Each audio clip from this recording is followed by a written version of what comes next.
Back at the end of August, Thorpe Park announced that they would be holding an Oktoberfest event at the island like no other, filling the gap between the end of the summer season and the Halloween Fright Fest event, which would run from the 7th of September until the 4th of October.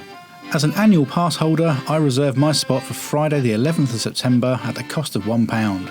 I picked this date as Fridays, Saturdays and Sundays throughout the event would see the park open until 8 PM, and who doesn't love a bit of nighttime theme park action? For standard tickets, you'll still pay £39 on regular days throughout Oktoberfest and £42 for days with an 8 PM ride close. I was visiting on my way back home from Wales, so arrived at the park mid-afternoon just after 3 PM to find the car park around 2/3 full, but with lots of gaps, suggesting some guests had left for the day. After bag check, I was in, and a quick check of the Thorpe Park app showed that queues for Swarm and Colossus were quite long, but everything else was between 10 and 20 minutes. These wait times would continue to reduce throughout the day, so if I fancied a huge ride count, the opportunity was certainly there. But this was about experiencing the event and soaking up the atmosphere of a sun-soaked island. That being said, the instinct to grab a ride or two as soon as I got through the gates didn't escape me, so I headed over to the Swarm, which despite having an advertised 10-minute wait was practically a walk-on. So I grabbed 2 rides on the park's B&M Wing Rider, one on each side. I grabbed some footage and thought about heading around to the Oktoberfest area of the park to sample some of the food on offer, but as Rush was closed during my visit in July, I couldn't resist stopping by for a quick ride on the Screaming Swing. Again, this was a walk-on, and I managed to get enough of a gap in the lap bar to provide some awesome air at the apex of each swing. Rush still holds up as one of the better flat rides in the country, in my opinion. Many of the rides have had German makeovers to their soundtracks for the event, with Rush being one of these, although bizarrely the music of choice here was the Birdie song, which was a bit strange. Fun, but strange. There is Oktoberfest signage throughout the park, but the centre point of the event is in the midway of the park by Derren Brown's Ghost Train, which makes perfect sense as this is a ride which cannot currently operate, so why not get some use out of this section of the park, and indeed the Ghost Train shop, which was being used as storage for beer. Oktoberfest included a number of food stalls ranging from the traditional German bratwurst, gourmet burgers and vegan options to a whole host of dessert stalls offering crepes, pretzels and sweets. The area was decorated with bunting above the outdoor seating, which all pointed towards the stage, which featured a London-based but German-themed band playing live music from 5 PM until 8 PM. This included renditions of famous songs like 99 Red Balloons and plenty of interaction with the crowd between each performance. I grabbed a bratwurst, priced at £6, followed by a biscotti and white chocolate crepe, which set me back £3.50, and hung around for a few songs before the lure of Nemesis Inferno, which was serving as a backdrop to the event, got the better of me and I had to go and have a ride. By this point, a lot of guests who had been in the park for most of the day were either filtering out of the park or settling down for the evening entertainment in the Oktoberfest area, and ride wait times were plummeting. Nemesis Inferno had an advertised 5-minute wait time which was accurate, with guests being batched into row numbers just before entering the station.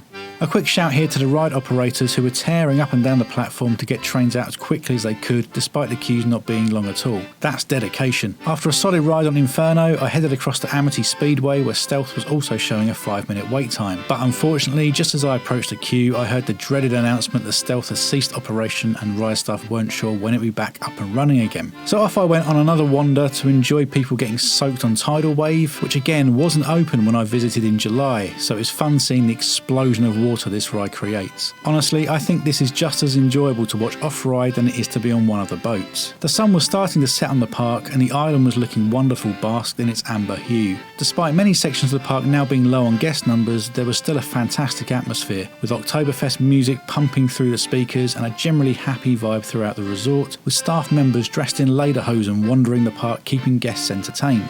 Stealth was now back up and running, so I headed over to get a ride on one of the park's premier attractions, and still one of my favourite launches of any coaster.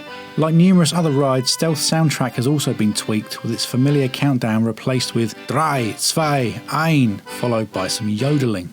Whatever the maintenance team had tweaked during Stealth's downtime had obviously worked, as the launch kicked hard and I got some really nice airtime over the top hat, something which isn't always guaranteed.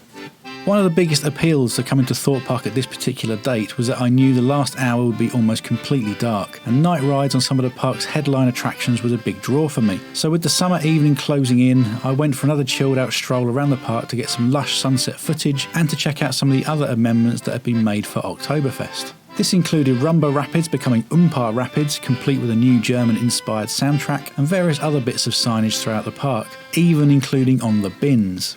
I noticed Saw the Ride was rocking an advertised 10-minute queue, and as I hadn't ridden the park's horror film themed Eurofighter for a couple of seasons, I thought now was as good a time as any. I headed through a shortened queue straight into the building and up into the station. As I was a single rider, I was asked to wait a few cycles as the operators require a minimum of 4 people on each car, but can only batch 1 group per row due to social distancing, so I had to wait for a group of 3 or 4 to be available so that I could ride. I boarded, and a couple of minutes later was reminded why I hadn't ridden Saw for so long. Even riding this as defensively as possible, there is no way of preventing brain shake, and I came off with quite a headache. It really has become one of the worst roller coaster experiences in the UK in my opinion, and even riding at dusk didn't earn it any bonus points. I guess one could argue that the ride suits the theme though, as it realistically could be considered a torture device.